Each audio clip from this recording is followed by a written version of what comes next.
Hello everyone, this is Lexicon Architect, and for today's Commander deck tech, we're going to be looking at Gwenna, Eyes of Gaia, a 3-mana legendary creature, Elf Druid Scout, that says we can tap it to add 2 mana of any combination of colors, and you can spend this mana only to cast creature spells or activate abilities of a creature or creature card, and then whenever you cast a creature spell with power 5 or greater, you put a 1/1 counter on Gwenna and you untap her. So this is going to allow us to ramp into some really big creatures that we'll talk about later once I get to them. At mana value 1, we're playing a bunch of mana dorks, spot removal protection. At mana value 2, we are playing a lot of spot removal and protection for our creatures. We do play Kenrith's Transformation to get rid of something that is problematic. And then we play Sylvan Anthem to buff our creatures and allow us to scry whenever a green creature enters the battlefield. And then we play up the Beanstalk because when it ETBs, we draw a card. And then whenever we cast a spell with mana value 5 or greater, we draw a card.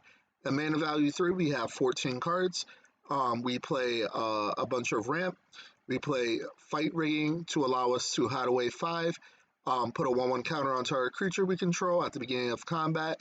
And then if we control a creature with power 7 or greater, we can play the exile card without paying its mana cost. Then we play cards like Garruk's Uprising to allow us to draw a card if we control a creature with power 4 or greater. It gives all of our creatures trample.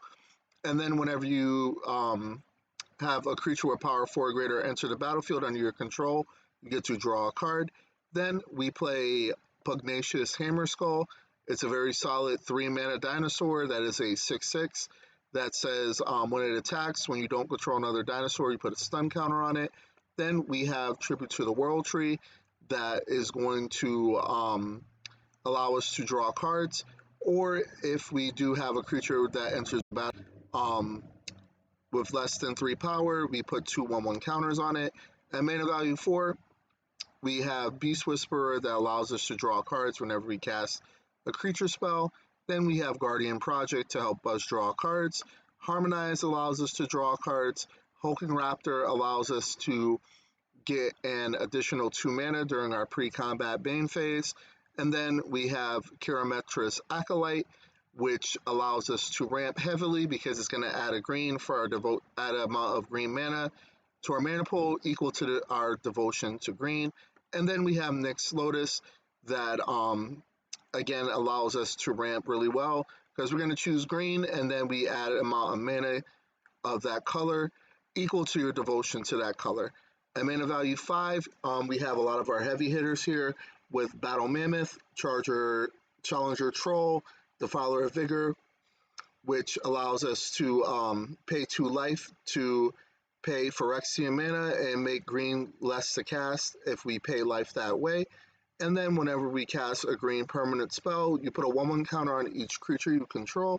Then we have cards like Overwhelming Stampede as our late game winner, which is going to give all of our creatures trample, and XX, where X is the greatest power among creatures you control.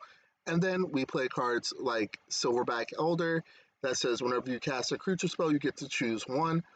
You can either destroy a target artifact or enchantment. Look at the top 5 cards of your library. You can put a land from among them onto the battlefield tapped, and put the rest on the bottom of your library in a random order, or you can gain 4 life if you really do need the life gain. In mana value 6, we have Cage Sun to double up on our green mana and pump our creatures. Then we have Soul of the Harvest to allow us to draw cards whenever another non-token creature enters the battlefield. At mana value 7, we play Zopandrel, which is going to double the power and toughness of each creature you control until the end of the turn at the beginning of each combat. And then if we want to play 2 Phyrexian mana, you can sacrifice 2 other creatures to put an indestructible counter on it. At mana value 8, we're going to be playing Enraged Forge-Runner as our late game spell that's going to win us the game because it's going to ETB with Vigilance, Trample, and Haste. It is going to give all other creatures you control +2/+2, and then they're going to gain Vigilance and Trample. And then finally, at mana value 12, we have Galta, which most of the time is only going to cost us 2 mana to play.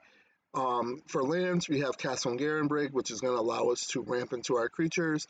Lair of the Hydra to animate itself as a land.